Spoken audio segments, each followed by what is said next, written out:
Hey everyone, going to do a bit of an informational video for SAR Rain Special Rules and Conditions. This video will be a little bit long, and I'm sorry for that, but there are a lot of special rules and things you need to know about SAR Rain, and if you watch this video, it will go a long way in making the game day run smoothly. Before I get started, I do want to say that SAR Rain is not a milsim event. I do not want anyone to come expecting it to be a milsim event. However, we are borrowing some rules from the world of milsim to alter the gameplay experience just a little bit. So some of those rules are a little bit involved and complicated, and you need to pay attention. As I go through these rules, I am not going to read all this information word for word. There is no reason to do that. So use your pause button as needed to read the actual rules. I will make some commentaries. At the very end of this is a couple of minutes of footage of the field map and how the field will be laid out for SAR Rain, so you're going to want to look at that. Alright, our event timing for SAR Rain is a little bit different from usual. You're going to want to be there, ready to chrono and sign in by 9 a.m. We will start doing this at 9 a.m. I need you there, ready to go. At 9:30 we will begin our safety briefing. We'll get through with that as soon as possible. After the safety briefing there will be a 30-minute period. During that 30-minute period, the Czech and the Germans may take the field. The Soviets may begin their invasion planning. After 25 minutes, commanders will get to open envelopes, and after that 30-minute time period, the horn will blow and combat will begin. What to bring? Hopefully it's obvious that you need airsoft gear. You're also going to bring water, food, a def rag, and a watch. That's very important. If you've not played before, bring waivers. You will not play on our field without waivers, and if you have not paid in advance, bring money. You will not get on the field without having paid. To make sure you're aware of our FPS limits and minimum engagement distances, I'm displaying them now. I will not read them word for word. Pause them if you need to look at them.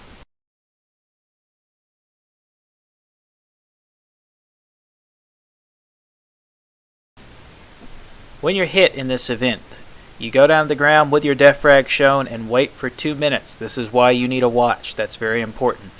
During that 2 minutes, two things can happen. You can either be medicked, or if you cannot be medicked or a medic cannot reach you, you will have to walk back to respawn. The exact details of how that happens are typed up. I will let you pause it and read that for yourself.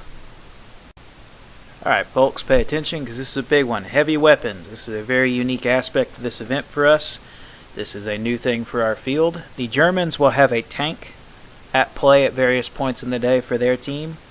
There are some specific rules on tank safety. Basically, stay 15 feet away from it and do not shoot it with small arms. It will do no good. There is an exposed gunner, but we are treating him as a mechanical asset for some safety and practicality reasons. The explanations are typed up. You can read them for yourselves.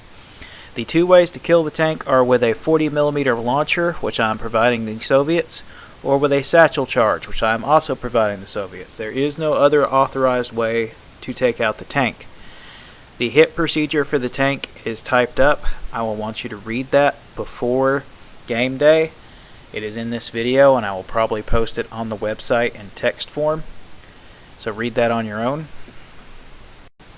Second heavy weapon featured in SAR Rain will be a Juggernaut. He will be in use by the Czech Republic team at various points in the day. Standard MEDs apply to him. What's notable about him is there are only two ways to kill him. He will have metal plates on his chest and back. You may shoot those with small arms. If they are hit, the Juggernaut is down. The Juggernaut may also be shot by the 40mm launcher that the anti-tank crew will have. When he is hit, he will have his 2-minute bleed out and then 5 minutes in respawn. The last heavy weapon crew to mention is the Soviet rocket crew. This crew will have a 40mm launcher provided by me, as well as some satchel charges also provided by me. They may only use that anti-tank rocket against hard targets like the Juggernaut and the tank. They may only use the satchel charges against the tank. There are some more specific rules. Please just pause and read them. You need to know them. Last but not least, rule enforcement. Each team will have designated officers. These individuals are RA core team and they will enforce the rules for their own team. We also have referees in yellow shirts patrolling the field.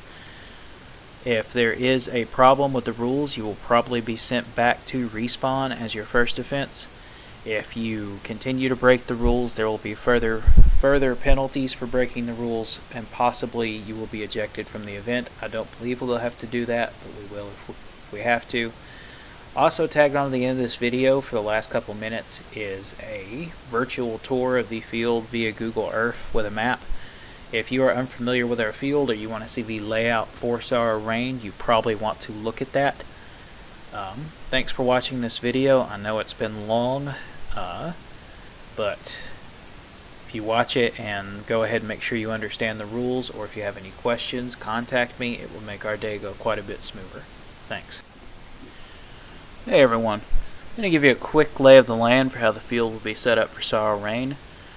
First thing to know about this map is it's basically flipped upside down from what you would expect. This is north, this is south, this is east, this is west. So the first thing to know is we've got this big white line going down through the map. That is a national border. This will be marked on the field on game day. It will not necessarily be a giant line drawn straight through the field, but we will have it marked. On the east side, or the west, or the left side of the line is the Czech Republic. On the right side, or the west side in reality, is Germany.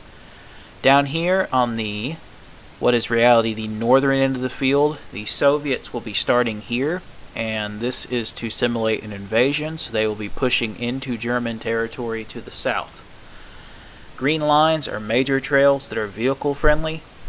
Orange lines are smaller footpaths that are not vehicle friendly. So we've got some major areas to know about. We've got Death Valley, which is a built-up fort area. We have the Mission, which is a new single structure area that we've just built recently. We have Bunker Hill, which is another built-up fort area. And then this is a ridge going up through here. And then we have the refugee camp on the Czech side of the border, and we also have an area that we call the Nest, right on the Czech-German border.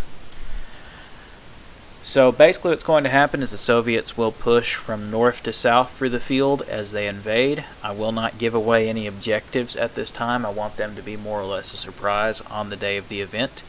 But they will push from north to south through the field. Also, I want to note real quick the spawn areas. Soviets are on the north side of the field, Germans are on the south, and then the Czech are over on the east side in their territory. These spawns are protected. You may not camp around the spawns. If you are in spawn, you may not shoot from inside of your spawn to outside of the spawn. They are protected areas. If you have gear to store on field, you store it in your spawn area. That is all of the lay of the land for right now. I could go into more detail, but I don't want to take up too much time. So that's it, and we will see you on Sorrow Rain.